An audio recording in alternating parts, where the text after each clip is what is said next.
नमस्कार दोस्तों। शिव पुराण में ऐसे कई रहस्य छुपे हैं जिनके बारे में शायद ही कोई जानता हो। आज हम आपको बताने वाले हैं शिव पुराण से जुड़ी कुछ ऐसी बातें जो आपको हैरान कर देंगी। आप इस वीडियो को अंत तक ज़रूर देखें और अगर आप भोलेनाथ के भक्त हैं तो इस वीडियो को लाइक और शेयर कर दें। सबसे पहला रहस्य है शिव जी का असली निवास स्थान। सबको लगता है कि कैलाश पर्वत ही शिव जी का निवास स्थान है, लेकिन शिव पुराण में बताया गया है कि शिव जी अविनाशी लोक के निवासी हैं, जो ब्रह्मांड से भी परे है। कैलाश तो बस उनका एक स्थूल निवास है। शिव जी का असली निवास तो अविनाशी लोक है। शिव पुराण कहता है शिव जी ना ही कभी उत्पन्न हुए और ना ही कभी नष्ट होंगे। उन्हें अजन्मा और स्वयंभू कहा गया है। वह आदि हैं और अंत भी, यानी वो इस सृष्टि से परे हैं, संपूर्ण सृष्टि के स्वामी हैं। एक बार कहा जाता है शिव जी ने एक अग्नि स्तंभ के रूप में प्रकट होकर के ब्रह्मा और विष्णु जी को उनकी सीमाएं दिखाई थीं। यह सीमा उन्होंने ब्रह्मा और विष्णु जी की परीक्षा लेने के लिए की थी। यह घटना शिव पुराण के लिंग महात्म्य अध्याय में आती है और कहा जाता है यहीं से उनके लिंग रूप की पूजा की शुरुआत हुई थी। शिव जी का कहना भस्म और सांप क्यों है, आइए जानते हैं। शिव जी मृत्यु और जीवन दोनों के स्वामी हैं, इसीलिए वो शमशान की राख को गहना बनाते हैं और सांप, जिसको कि जीवन और मृत्यु का प्रतीक माना गया है, उन्हें गले लगाते हैं। यह दर्शाता है कि भगवान शिव भय और मृत्यु दोनों से परे हैं। शिव जी ने खुद ही अपने पुत्र को बनाया था।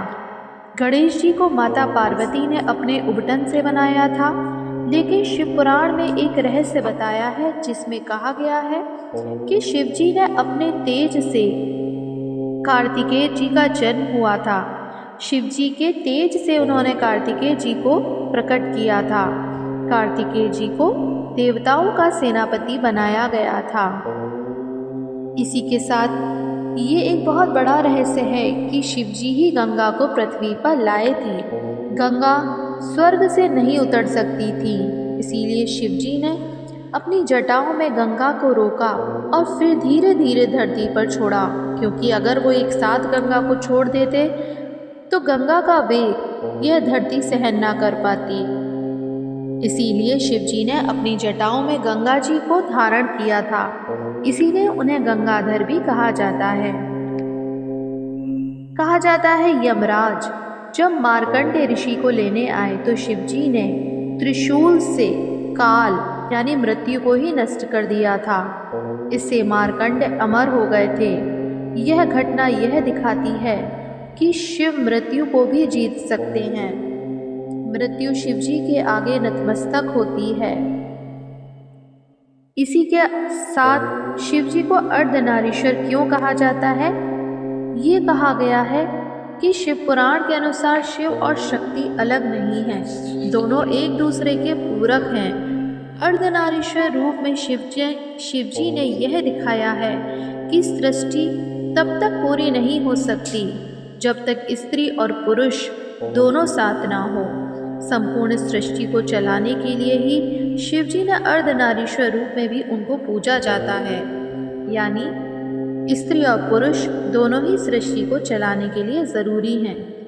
शिव जी को इतना सरल और भावुक माना गया है कि जो भी भक्त सच्चे मन से श्रद्धा से शिव जी को कुछ चढ़ा देता है तो वे प्रसन्न हो जाते हैं, चाहे वह बिल्वपत्र हो, जल हो या कि कांटेदार फल। शिव पुराण में यह सब बातें बताई गई हैं। आशा है आपको वीडियो अच्छी लगी होगी। अगर आप इसी तरह की और टॉपिक्स पर जानकारी लेना चाहते हैं तो हमारे चैनल को लाइक और सब्सक्राइब कर लीजिए। धन्यवाद।